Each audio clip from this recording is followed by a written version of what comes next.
টালমাটাল মধ্যপ্রাচ্যের ভূ রাজনীতি। একদিকে ইরানের জোরালো সামরিক অবস্থান, অন্যদিকে যুক্তরাষ্ট্রের কঠোর হুঁশিয়ারি। সব মিলিয়ে পরিস্থিতি বেশ সংবেদনশীল।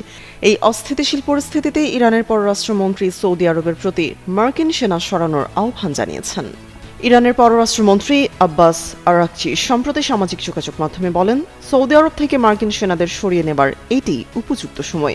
আরাকচি সৌদি আরবকে একটি ভ্রাতৃপ্রতিম দেশ হিসেবে অভিহিত করে জানান, ইরান সবসময় প্রতিবেশী দেশটিকে যথাযথ সম্মান করে।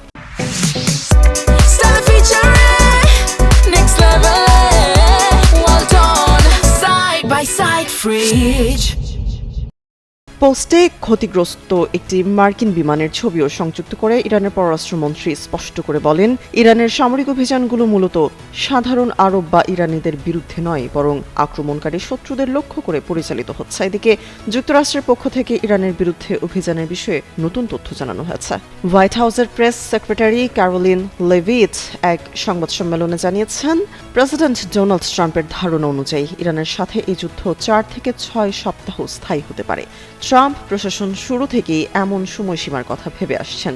ক্যারোলিন লেভিট জানান, মার্কিন যুক্তরাষ্ট্র এখনও কূটনীতিকে সবচেয়ে বেশি গুরুত্ব দিচ্ছে এবং ইরানের সাথে আলোচনা ইতিবাচকভাবে এগিয়ে যাচ্ছে। তবে প্রয়োজন পড়লে ইরানের স্থল সেনা মোতায়েনের সম্ভাবনাকেও পুরোপুরি নাকচ করে দেওয়া হয়নি। বর্তমান পরিস্থিতিতে ওয়াশিংটন একই সাথে সংলাপ ও সামরিক প্রস্তুতির পথে হাঁটছে।